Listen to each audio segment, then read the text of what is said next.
Serial ఆ ఆ అంతమే ఆరంభం. రచయిత్రి వేమూరి శ్రీలత. చదువుతున్నది చాందిని రాజేష్. ఎపిసోడ్ 3. నా అల్లుడు మంచివాడు. జరిగిన కథ. ప్రవళిక మేఘాతో కలిసి పోలీస్ స్టేషన్కి వెళ్లి యోగిని కలిసింది. అక్కడ యోగి ధైర్యంగా తన భార్యను చంపానని చెప్పడంతో ప్రవళిక ఆలోచనలో పడింది. యోగి మామగారైన సీతారామయ్యని కలిసి యోగి అతని భార్య ఎలా ఉండేవారు అని అడిగింది. ఇక తర్వాత కథ విందాం. ప్రవళిక అడిగిన దానికి సీతారామయ్య గారు, లేదమ్మా, నా అల్లుడు అటువంటివాడు కాదు. ఏదో జరిగింది. ఏం జరిగిందో ఏంటో మీరే కనుక్కోవాలి తల్లి. నా కూతురు ఏమైందో ఇంతవరకు జాడలేదు. నా అల్లుడైతే ఖచ్చితంగా చంపి ఉండడు. దీని వెనుక ఉన్న రహస్యం మీరే ఛేదించాలి అని ప్రాధేయపడుతూ అన్నారు. మరి మీ అల్లుడు తనే చంపానని చెబుతున్నాడు, మీరేమో కాదు అంటున్నారు.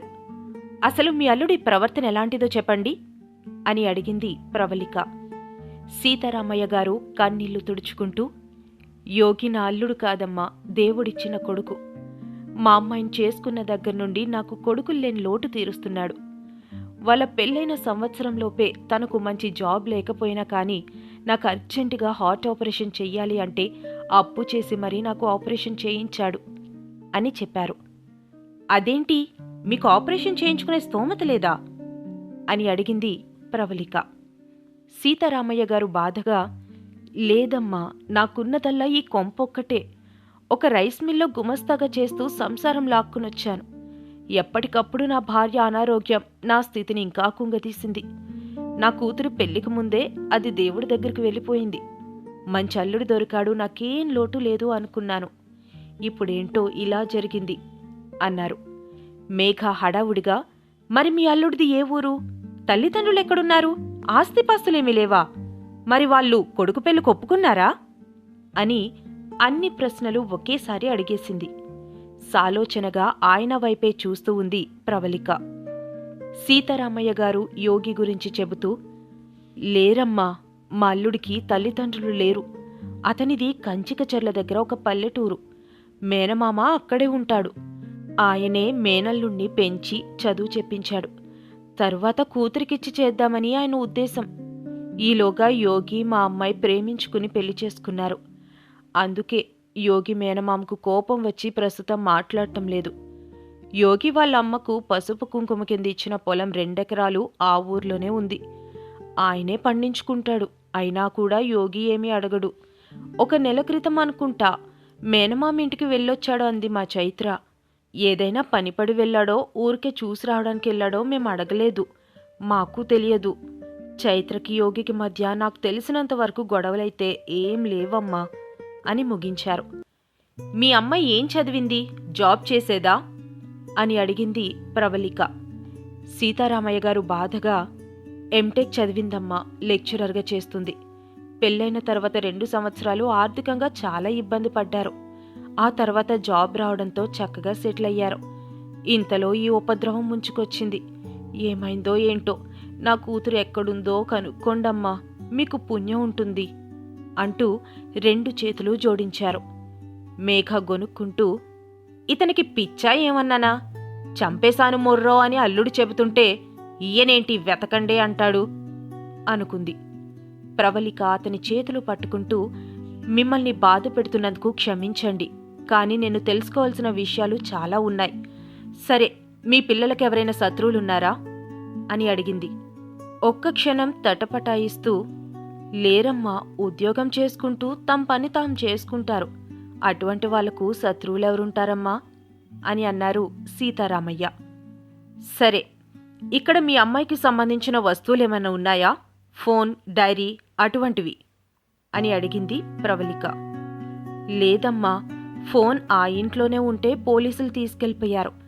ఎప్పుడో పెళ్ళైపోయి ఈ ఇంట్లోంచి వెళ్ళిపోయిన పెళ్ళ వస్తువులు ఇక ఈ ఇంట్లో ఎందుకుంటాయి అన్నారాయన.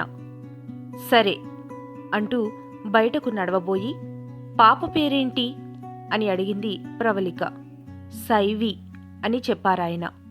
నైస్ నేమ్ అంటూ బయటకు నడిచారు ప్రవళిక, మేఘ. సీతారామయ్య గారు ఆశగా, అమ్మా, మీరు కేసు తీసుకుంటున్నారుగా, నా మనవరాలి జీవితానికి నువ్వే సమాధానం చెప్పాలి తల్లి అని అడిగారు. ప్రవళిక ఇక్కడ. ప్రవళిక అంటే ప్రశ్న నా పేరులోనే. నా జీవితంలో మాత్రం సమాధానమే ఉండాలి. అందుకే ప్రతి ప్రశ్నకు సమాధానం దొరికే వరకు వాదిస్తూనే ఉంటాను. నేనే చంపాను అని అంటున్న అల్లుడు దేవుడు అనే మామగారు. Very interesting.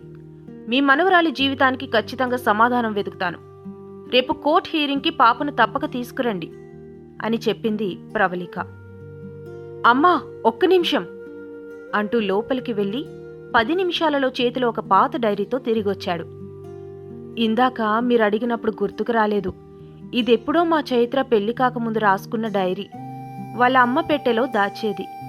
పెళ్లి తర్వాత కూడా అందులోనే ఉంది. వాళ్ళ ఇంటికి తీసుకువెళ్ళలేదు. దీంట్లో ఏముందో నేను కూడా ఎప్పుడు చూడలేదు. పెళ్లి కావలసిన కూతురు ఆంతరంగిక విషయాలు చూడకూడదు కదా అంటూ డైరీ ప్రవళిక చేతికి అందించి సీతారామయ్య గారు చేతులు జోడించి, నా కూతురు ఉందో లేదో ఏదైనా త్వరగా తెలిసిపోయి నా అల్లుడు నిర్దోషిగా బయటకొస్తే చాలమ్మా నాకు అన్నారు. ఆ డైరీలో ఏముందో చూచాయిగా ఆయనకు తెలిసినా కాని దానిని ప్రవళికకిచ్చేవాడు కాదు. వసంతంలా చిగురుస్తుందనుకున్న నా బ్రతుకు శిశిరంలా ఎండిపోయింది. హేమంతంలా చల్లబడుతుందనుకున్న నా హృదయం గ్రీష్మంలా మారిపోయింది. శరదృతువులా వెలుగుతుందనుకున్న నా జీవితంలో వర్ష ఋతువులా మబ్బులు కమ్ముకున్నాయి. నీ తలంపుతో మైమరిచిన నా తలపు కఠిన వాస్తవాన్ని కాదు అంటుంది. నేను లేని జీవితం నువ్వు జీవించలేవనే వాస్తవం నన్ను పిచ్చివాణ్ణి చేసింది. మనం వేసుకున్న పూల బాటలు గాలివానకు చెదిరిపోయి ముళ్లబాట పరుచుకుంది. మనం కట్టుకున్న కోటను శిథిలం చేసిందొక ఉన్మత్త ప్రళయం. తుషార బిందువులాంటి మన ప్రణయ మథనంలో కాలకూట విషం చిమ్మింది. నీవు లేని బతుకు రహదారిలో నేను నడవగలనా ప్రియా? ఏ వేకువజామునో నీకోసం ఆకాశంలో తారలా ప్రకాశించాలనుకున్నా. కాని ఒంటరి నక్షత్రానివై నేల మీద నిలబడ్డ నీ చెంతకే రావాలనే నా ఈ ప్రయత్నం. ఒక్కసారిగా ఉలిక్కిపడి లేచాడు యోగి.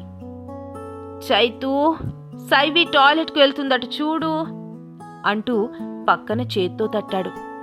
కఠిన వాస్తవం గుండెల్లో జల్లుమన్నట్లు కఠినమైన నేల కరుకుగా తగిలింది. మెత్తటి ప్రియనెచ్చలి తనువు తగలవలసిన తరుణంలో చేతికి తగిలిన నేలను ఏమీ అర్థం కానట్టు తడిమాడు. ఆర్తితో వెతుకుతున్న అతని మనసుకు కార్చిచ్చులాంటి నిజం గుర్తుకు వచ్చింది. యోగి బాధగా నుదుటి మీద రుద్దుకుంటూ, చైతూ, సైవి అన్నాడు. మమ్మీ మీద చెయ్యి, డాడీ మీద కాలు అంటూ గారంగా ఇద్దరి మధ్యలో దూరి మారం చేసే సైవి యోగికి గుర్తుకు వచ్చింది. యోగి బాధగా తాము లేకుండా ఒక్కరోజు కూడా ఉండలేదు, మామయ్య గారిని ఎంత ఇబ్బంది పెడుతుందో అని కళ్ళు మూసుకున్నాడు. ఓ మరణదేవత, నీ కఠినమైన చూపు మా మీద చూపించావు. నీ ఆట నువ్వాడావు అని చైత్ర గుర్తుకు వచ్చి నిస్సహాయంగా నుదురు రుద్దుకున్నాడు. నేను ఆడతాను చూసుకో అని ఎవరిమీదో చెప్పలేని కసితో నీలి కళ్ళు ఎర్రబడ్డాయి. స్టేషన్లో గడియారం 2 గంటలు కొట్టింది. పక్క సెల్ నుండి అప్పుడే అర్ధరాత్రి అరెస్ట్ చేసి తీసుకొచ్చిన తాగుబోతు కేకలు వినపడుతున్నాయి. తాగుబోతు అరుస్తూ, ఒరే పోలీస్ వెంకటస్వామి, నన్ను వదిలేయిరా, నీకు పుణ్యం ఉంటది. నేను గాని రాత్రిపూట ఇంటికి వెళ్ళకపోతే నా పెద్ద పెళ్ళం సూర్యకాంతం నా చిన్న పెళ్ళం సురేఖవాణిని సంపేతాది రోయ్. అది లేకపోతే నేను అచ్చంగా ఈ సూర్యకాంతంతో బతకలేను రో, నన్ను వదిలేరా వెంకటస్వామి అన్నాడు. అటువంటి కఠిన పరిస్థితుల్లో కూడా ఆ మాటలకు యోగి పెదవులపై చిరునవ్వు మొలిచింది.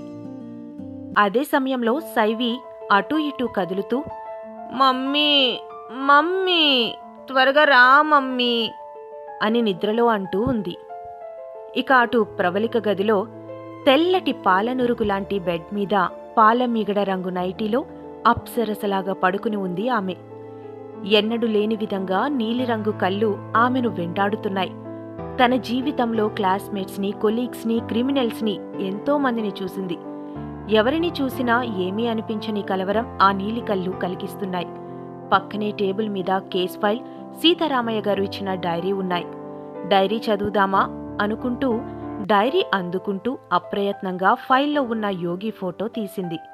ఫోటో చూస్తూ, ఏదో రహస్యం ఉంది యోగి, నిన్ను వదలను. ఎలాగైనా ఈ హత్య వెనుక రహస్యం ఛేదిస్తాను. నువ్వు అబద్ధం చెబుతున్నావని నా మనసు బలంగా నమ్ముతుంది. ఎందుకీ నేరం నెత్తిన వేసుకున్నావో ఖచ్చితంగా కనుక్కుంటాను. ప్రవళిక ఇక్కడ అని పంతంగా అనుకుని అప్రయత్నంగా ఆ ఫోటోను గుండెల మీద పెట్టుకుని అలాగే నిద్రపోయింది ప్రవళిక. నిద్రపోతున్న ప్రవళికను, మేడం మేడం లేవండి, ఇదిగో కాఫీ. ఈరోజు కోర్టుకు వెళ్ళాలి, మర్చిపోయారా? ఇంకా లేవలేదు అని అంటూ హడావిడిగా కేకలు వేసింది మేఘ. ఆ కేకలు నిద్రలో ఉన్న ప్రవళికకు వినిపించాయి. అబ్బా, ఈ తిక్కపిల్ల వచ్చేసింది. దీని దగ్గర డూప్లికేట్ తాళం ఉంచడం నాది తప్పు. ప్రశాంతంగా నిద్ర కూడా పోనీదు అని విసుక్కుంటూ అలాగే నిద్ర కంటిన్యూ చేసింది ప్రవళిక. ఈలోపే మేఘ రావడం, ప్రవళిక బెడ్షీట్ లాగి గుండెల మీద ఉన్న ఫోటో చూడటం అన్నీ జరిగిపోయాయి. హా, ఎవరిది ఫోటో అని ఒక్కసారిగా లాగి ఏదో తేలు కుట్టినట్లు గట్టిగా మేడం అని అరిచింది. దెబ్బకు మంచం మీద ఎగిరి కూర్చుంది ప్రవళిక. మేఘ నవ్వుముఖం చూసి, ఈడియట్, ఏమొచ్చిందంతలాగా అరిచావు అంది. మేఘ కీచుగా అరుస్తూ, ఏంటి మేడం, మీ గుండెల మీద ఏ హృతిక్ రోషనో ఓ రణబీర్ కపూర్ ఫోటోనో ఉంటుందనుకుంటే ఈ అరవింద స్వామి ఫోటో ఉంది అంది. చీ నోర్మై, రాత్రి కేసు గురించి ఆలోచిస్తూ అలాగే నిద్రపోయాను అంది ప్రవళిక. అలా అయితే గుండెల మీద ఫైలో డైరీనో ఉండాలి కానీ ఫోటో ఉందేంటి అని లాజిక్ లాగింది మేఘ. అబ్బా, సంతోషించాంలే. నువ్వు ముందు ముందు పెద్ద లాయర్ అవుతావులే కానీ వెళ్ళేమైనా టిఫిన్ ఆర్డర్ పెట్టుపో అంటూ వాష్రూంలోకి నడవబోయింది ప్రవళిక. పెడతాంలే, అరచేతిని అడ్డు పెట్టి సూర్యుని ఆపలేరు. అలాగే ఈ మేఘ టాలెంట్ను ఎవరూ తొక్కిపెట్టలేరు. తెలుస్తాయి, మాకు కూడా అన్నీ తెలుస్తాయి అంటూ బెడ్రూమ్ నుండి బయటకు వెళుతుండగా మంచం పక్కనే ఫోన్ మోగింది. చైత్ర డైరీలో ఏముంది? అంత ఉదయాన్నే ప్రవళికకు ఫోన్ చేసిందెవరు? యోగి ఎందుకలా ప్రవర్తిస్తున్నాడు? అసలు అతని మనసులో ఏముంది? ఈ ప్రశ్నలన్నింటికీ సమాధానాలు తెలుసుకోవాలనుకుంటే వింటూనే ఉండండి. అంతమే ఆరంభం, మీ తపస్వి మనోహరం ఆడియో స్టోరీస్లో.